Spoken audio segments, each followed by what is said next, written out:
నమస్కారం. శ్రీ చదివే చిల్లర దేవుళ్ళు నవలను విని ఆనందిద్దాం. వనజ మంజరి పిలిచింది. పరిగెత్తుకొని వచ్చింది వనజ. గజ్జెల చప్పుడైతాంది, కచ్చడమొస్తాందేమో చూడు. వనజ పరిగెత్తింది. బంకుల్లో రెడ్డిగారిని చూచి ఆనకట్టను తాకి ఆగిపోయిన నదిలా నిలిచిపోయింది. అప్పటికి హూ అన్నారు రెడ్డిగారు. రెండు చేతులు నలుపుకుంటూ గోడకానుకొని నుంచునింది వనజ. గేట్లోంచి బండి వచ్చేసింది. దాని వెనుకే వీణ మోసుకుని ఒక మనిషి వచ్చాడు. సారంగపాణి బండి దిగాడు. చాకలి చెప్పులు క్రింద వేశాడు. చెప్పులలో కాళ్ళు పెడుతూనే నమస్కరించాడు రెడ్డిగారికి పాని. ఏం పంతులు, గాజుబిందెలు తెచ్చినవా అని అడిగారు రామారెడ్డిగారు. తెచ్చానండి అని వెనక్కు చూచాడు పాని. మనుషులు కనిపించలేదు గాని అతని వెంటనే ప్రవేశించిన ఎండపొడ కనిపించింది. గమనించాడు వెంకటి. ఏర్రా మనుషులు, యాడ చస్తాండ్రు, బిర్న రమ్మను అన్నాడు అక్కడనే కూర్చుని ఉన్న ఒకణ్ణి చూచి. వాడు తలగుడ్డ చేతిలో పట్టుకొని పరుగెత్తాడు. కొద్దిసేపట్లో 5 మనుషులు రెండు రెండు గాజుబిందెలు పట్టుకుని ప్రవేశించారు. వారి వెంట వచ్చిన జనం గేటు ముందు ఆగిపోయారు. పామును చూచిన మనుషుల్లా. ఏం రోగాలు పుట్టినైరా, చచ్చుకుంటూ నడుస్తాండ్రు ఎంకడు అరిచాడు. కనుపడ్డోడల్లా బిందెల్ని చూస్తాంటే ఆగమం. రెడ్డిగారిని చూసి మాట మింగేశాడు బిందెలు తెచ్చిన వారిలో ఒకడు. ఒక్కొక్కడు మెట్లెక్కి 2 బిందెలు రంగురంగులవి బల్లమీద పెట్టి మెట్లు దిగి వస్తున్నారు. రెడ్డిగారు లేచి చేతితో బిందెల్ని పట్టుకొని తిప్పి తిప్పి చూస్తూ, పంతులు భలేటోనివయ్యా, నేననుకున్న రంగులే తెచ్చినవు. చూడు, నీలిరంగుదెంత బాగున్నదో. ఓహో, గులాబీ రంగుది ఇంకా బాగున్నది. బంగారు రంగుది తేలే, అదంటే నాకు శానా ఇష్టం అన్నాడు. అన్నీ ఒకే రంగులైతే బాగుండదని రంగురంగులవి తెచ్చానండి. బంగారు రంగుది అంటూ ఉండగానే బంగారు రంగు బిందెలు తెచ్చినవాడు ఒకటి బల్లమీద పెట్టి మరొకటి బల్లమీద పెట్టబోయి చేయి జారడంతో విడిచిపెట్టాడు. ధన్మని పగిలి ముక్కలు ముక్కలైంది గాజుబిందె. రెడ్డిగారి గుండె సైతం ముక్కలు ముక్కలైంది. ఉగ్రులైపోయారు రెడ్డిగారు. లాగి చెంపమీద కొట్టారు జార విడిచిన వాణ్ణి. ఆ దెబ్బకే క్రింద పడిపోయాడు వాడు. రెడ్డిగారు కోపంతో ఉగ్రులై ఒక్క తన్ను తన్నారు. ఫుట్బాల్లా 2 గజాలన్నర అరుగు నుంచి క్రింద పడ్డాడు మనిషి. వెంటనే లేచాడు. దొరా, పిల్లలు గలోన్ని బత్కనీరి అని వెనక్కు తిరిగి పరిగెత్తాడు వాడు. అక్కడ నుంచున్నవారంతా బొమ్మలైపోయారు. పానిలో ఉత్సాహం చచ్చి ఉద్రేకం పొంగి మాయం అయింది. బుసలు కొడుతూ గడిలోనికి వెళ్ళిపోయారు రెడ్డిగారు. గోడకు ఆనుకొని నుంచున్నదల్లా నిట్టూర్పు విడిచి వెళ్ళిపోయింది వనజ. సారంగపాణి తన గదికి వెళ్ళిపోయాడు తల వంచుకొని. వెంకటి మనుషులతో ఒక్కొక్క పెట్టె ఒక్కొక్క సామాను మోయించుకుని వెళ్ళి సారంగపాణి గదిలో కొన్ని, గడి ముందున్న వసారాలో కొన్ని పెట్టించాడు. గడి మొత్తంలోనూ చీమ చిటుక్కుమంటే వినిపించేటంత నిశ్శబ్దం ఆవరించింది. పట్నం నుంచి పాని వచ్చాడంటే, సామానులు తెచ్చాడంటే గడి మొత్తం ఉత్సాహంతో పొంగి పొర్లింది. పాని సైతం తానెలా గాజుబిందెలు ఎన్నుకున్నది, చీరల కోసం ఎక్కడెక్కడ తిరిగింది రెడ్డిగారికి వివరించి చెప్పాలనుకున్నాడు. అతని ఉత్సాహం చచ్చి ఊరుకుంది. తువ్వాలు తీసుకొని స్నానాల గదికి వెళ్ళాడు. తిరిగి వచ్చే వరకు ఉపాహారపు పళ్ళెము, మీగడ పాల గ్లాసు కావిడి పెట్టె మీద పెట్టి వెళ్ళిపోయింది వనజ. అది తినడం కూడా ఇష్టం లేకపోయింది పానికి. మంచం మీద మేనువాల్చాడు. అతని మెదడులో ఏవేవో మసలసాగాయి. బండ మనిషి, ఈ దెబ్బలు తిన్న మనిషి మనుషులేనా, వట్టి రాతి మనుషులా? అసలు ఈ దొరకు ఎక్కడైనా పిసరంత మనసుందా? ఇతడు రాతి మనిషేనా? గాజుబిందె అందమైంది. రెడ్డిగారికి చాలా ఇష్టమైంది. పట్నం నుంచి తెప్పించాడు. అవి చూసి మురిసిపోయాడు. అలాంటిది పగిలిపోతే కోపం వచ్చేది నిజమే, రౌద్రం పొంగేది నిజమే. కానీ ఎదుటివాడు మాత్రం చెయ్యాలని చేశాడా? చేయి జారి పడిపోయింది. అబ్బా! ఎంత దెబ్బ కొట్టాడు! ఇంత ముసలితనంలోనూ ఎంత బలం ఉంది! ఏనుగులు తిని ఏనుగంత బలం కలవాని దెబ్బ భరించగలడా? తిండికి లేక డొక్కమాడేవాడు. ఈ క్రౌర్యం సంపదతో వస్తుందేమో, లేక అధికారాన్ని అంటిపెట్టుకుని ఉంటుందో. శుచీనాం శ్రీమతాంగేః యోగ భ్రష్టోభిజాయతే. సంపదలు యోగభ్రష్టుడైన వానికి అబ్బుతాయట. యోగభ్రష్టుడు ఇంత క్రూరుడు కాగలడా? కృష్ణ భగవానుడు చెప్పింది తప్పనుకున్నాడు పాని. ఈ ఊళ్ళో ఉండేవాళ్ళలో 2-3 మాత్రమే మనుషులని, మిగతా వారంతా దొరవారి దొడ్లో ఉన్న పశువులని నిశ్చయించుకున్నాడు పాని. అడుగుల చప్పుడు విని లేచి కూర్చున్నాడు. రామారెడ్డి గారు గదిలో ప్రవేశిస్తూ, పంతులు, భలే బిందెలు తెచ్చినవయ్యా. 5 రంగు బిందెలు ఒక్క చోట పెడితే ఎంత బాగుంటుందనుకున్నావు? ఒక మంచి బిందె పగలగొట్టిండు కొడుకు. మళ్ళీ పట్నం పోయినప్పుడు తెస్తలే ఇంకొకటి అని అక్కడే తగిలించి ఉన్న కెమెరాను చూచి, ఓ తస్వీర్లు గుంజేడిది తెచ్చినావు, నీకు తస్వీర్లు తీయస్తదా అని అడిగాడు. ఇంతకుముందే రుద్రుడైన రామారెడ్డి గారు గడియ తర్వాత సౌమ్యమూర్తిగా మాట్లాడుతుంటే ఆశ్చర్యమనిపించింది పానికి. తాను తన్నింది ఒక జంతువును అన్నంత ఇదిగా మరిచిపోయాడాయన. అవునండి, ఫోటోలు తీయగలుగుదు జవాబు చెప్పాడు. ఏది ఇట్లతే అని తిప్పిచూచి, ఎంతైంది అని అడిగాడు. 150. శానా బాగున్నది. గాజు బిందెలు తస్వీర్లు గుంజుతావు? తీస్తా, అయితే రా అని ముందు నడిచారు రెడ్డిగారు. ఆయన బంగ్లాలోంచి వెళ్ళే మెట్లు దిగుతుంటే అనుసరించడానికి సంకోచించాడు పాని. అతడు ముందా మెట్లు దిగలేదు.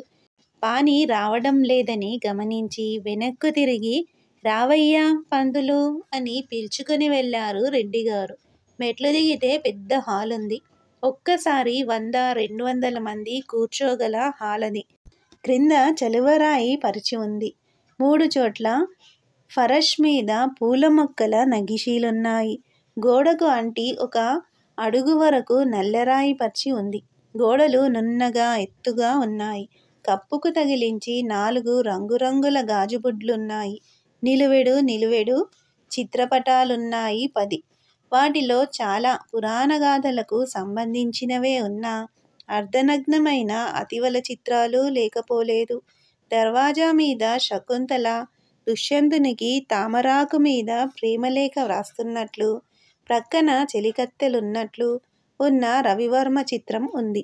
పటం క్రింద అందుకు సంబంధించిన శ్లోకం తవ న జానే హృదయం ఉంది. వెనక్కు తిరిగి చూస్తే ఆ దర్వాజాకు ఎదురుగా ఉన్న దర్వాజా మీద శాకుంతలానికి సంబంధించిన మరొక రవివర్మ చిత్రం ఉంది.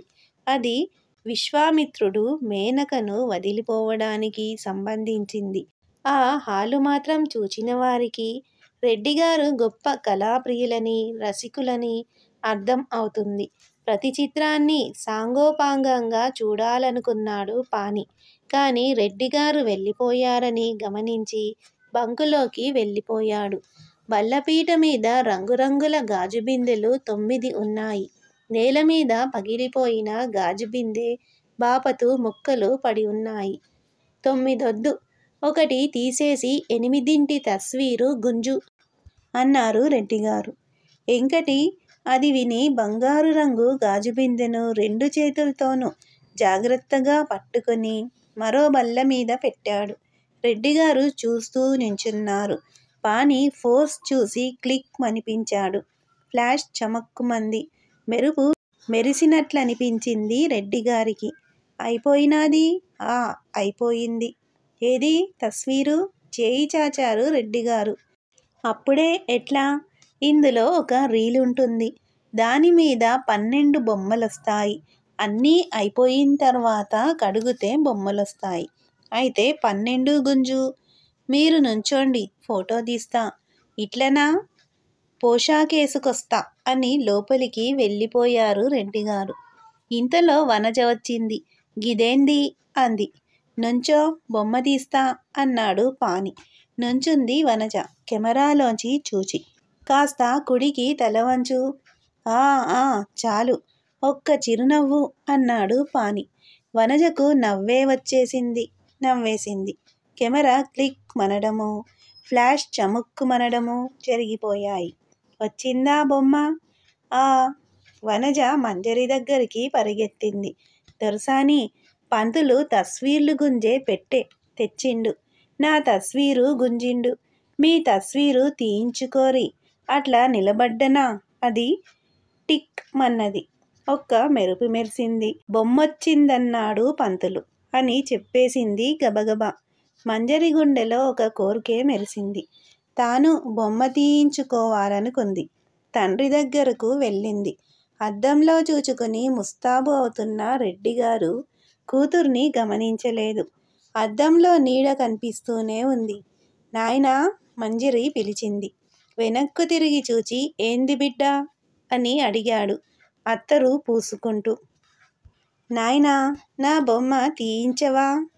మా అమ్మవు కాదు, ఎందుకు తీయించబిడ్డా? తీయిస్తా, తయారుకా అన్నారు కూతుర్ని దగ్గరికి తీసుకుని తల నిమురుతూ. మా నాయన మంచోడు అంటూ గంతులేస్తూ వెళ్ళిపోయింది మంజరి. షేర్వాణి గుండీలు పెట్టుకుంటూ బయటికి వచ్చే వరకు వనజ ఎదురైంది. పెద్దొర్సాని తస్వీరు దిగుతదట అన్నది. తయారు కమ్మను అని చెప్పి వెళ్ళిపోయారు రెడ్డిగారు. గడప దాటగానే అన్నాడు పాని. 30 ఏండ్ల యువకునిలా ఉన్నారండి అని. పొంగిపోయారు రెడ్డి. ఇట్లా నిలబడనా అని అడిగారు. ఎట్లయినా నించోండి. పూర్తిగా తీయనా? ఊ తీయి. కొద్దిగా తల పైకెత్తండి. ఆ ఆ చాలు. ఊహూ, కొద్దిగా దించాలి. ఆ చాలు. Ready, click. రీలు తిప్పుతూ ఆగండి. మరొకటి. ఈ తడవ బెస్ట్ తీస్తా అన్నాడు. రెడ్డిగారు నించున్నారు. క్లిక్. పక్కగా నుంచుని ఒక ఫోజు తీశాడు. చేతులు కట్టుకుని మెట్ల క్రింద నించున్న వాడి మీద పడింది రెడ్డిగారి దృష్టి. ఏమ్రా, ఏమో వచ్చినవు అని అడిగారు. కరణం దొర పంపిండు. పంతులు పట్నం పోయి ఏం తెచ్చిండట పట్టుకోరమ్మన్నాడు. పంతులు, ఆ సామాను ముంగల పంపు అన్నారు రెడ్డిగారు. చిత్తం అని ఎంకటిని తీసుకుని వెళ్ళిపోయాడు పాని. ఒక సూట్ కేసు, ఒక వయోలిన్ కేసు కరణానికి పంపి పెట్టెల ముందు కూర్చున్నాడు. ఎవరివి వారికి పంపించడానికి. గులాబీల బుట్ట కనిపిస్తే వనజ కోసం చూచాడు. కనిపించలేదు. పిలిచాడు. గులాబీ బుట్ట చూచి ఎగిరి గంతేసింది. బుట్ట పట్టుకొని పరిగెత్తింది. పాని పిలుస్తున్నది కూడా గమనించకుండా మంజరి దగ్గరికి. చూసిండ్రా, ఎన్ని గులాబ్ పూలో. వాటిని చూచి పొంగిపోయింది మంజరి. అన్ని గులాబీలు ఒక్కసారి ఏనాడూ చూడలేదామె. ఎంత బాగున్నాయో పూలు. యాడివి అడిగింది. పంతులు తెచ్చిండు పట్నంకెళ్ళి. తనకు గులాబీలిష్టమని పంతులుకెలా తెలుసో అర్థం కాలేదు మంజరికి. తలలో ముడువవే, తస్వీర్లా వస్తా వన్నది. వనజ సూది దారం తీసుకుని దండ గుచ్చసాగింది. పూలు దోసిల్తో తీసుకుని ముక్కు దగ్గర పెట్టుకుని వాసన చూచింది మంజరి. అబ్బా, ఎంత బాగున్నయే అన్నది. దండ మీద నుంచి దృష్టి మరల్చి చూచింది వనజ. మంజరి ఒక్కొక్క పువ్వే తీసి వేళ్ల సందున పెట్టుకుంటుంది. తనలో తాను నవ్వుకుంది వనజ. ఇగో, పంతులు పంపిండు అని ఒక దాసీది ఒక సూట్ కేసు మంజరి ముందు పెట్టి వెళ్ళిపోయింది. మంజరి పూలను వదిలేసింది. ఆతురతతో సూట్ కేసు తెరిచింది. ఝుమ్మున పరిమళం వచ్చింది. వనజ సైతం దండ వదిలిపెట్టి వచ్చేసింది. ఒక పెద్ద డబ్బా తీసింది మంజరి. అది యార్డ్లీ ఫేస్ పౌడర్ది. ముక్కుకు దూరంగా పెట్టుకొని వాసన చూచింది. వనజ, ఇదేందే అడిగింది మంజరి. వనజ కూడా అలాగే చేసింది. అర్థం కాలేదు. బోర్లించింది. పౌడరు రాలింది. బూడిద. ఎంత వాసనున్నది అన్నది. బోల్టుని బ్రిలియంటైన్ సీసా మూత తీసి వాసన చూసింది మంజరి. ఏమీ అర్థం కాలేదు. అది వనజకందించింది. స్నో సీసా తీసింది. మూత తీసి వాసన చూస్తే చల్లని వాసన వచ్చింది. వెన్న. తనకు తెలియకుండానే అనేసింది. Evening in Paris. Channel number 5. Ooty. తాజా సెంట్లు చూచారు. లేత సుగంధం హాయి అనిపించింది. తర్వాత లిప్స్టిక్, నెయిల్ పెయింట్ వగైరాలన్నీ చూచారు. కానీ ఇద్దరికీ ఏమీ అర్థం కాలేదు. పంతుల్నడిగొస్తా అని డబ్బాలన్నీ పట్టుకొని పానిగదిలో ప్రవేశించింది వనజ. వనజ, ఏం అలా పట్టుకొచ్చావ్? అడిగాడు పాని. ఇయన్నీ ఏందో తెలవడం లేదు. ఏం చెయ్యాల్నో అడిగి రమ్మన్నది చిందొరసాని. ఓహో అదా అని చేతులు దులుపుకొని కుర్చీలో కూర్చుని వనజను కూర్చోమన్నాడు. వాటన్నింటినీ ఒళ్ళో పెట్టుకుని కూర్చుంది వనజ. ఒక్కొక్కటే తీసి దాన్ని గురించి చెప్పసాగాడు పాని. ఇది బ్రిలియంటైన్. చూశావా వాసన అని వాసన చూసి, ఎంత బిరుసు జుట్టైనా చెప్పిన మాట వింటుంది. అరచేతికి తీసుకుని నెత్తికి రాసుకోవాలి. జుట్టు ఎలా చెబితే అలా వింటుంది. చిందొర్సానికి బిరుసు జుట్టని మీకెట్లెరక? పాని ఆశ్చర్యపోయాడు. నాకు తెలీదు అన్నాడు. మరిదెట్ల తెచ్చిండ్రు? ఆడవాళ్ళంతా వాడ్తరు, మగవాళ్ళు కూడా వాడ్తరు. ఇదిగో నేను తెచ్చుకున్నా.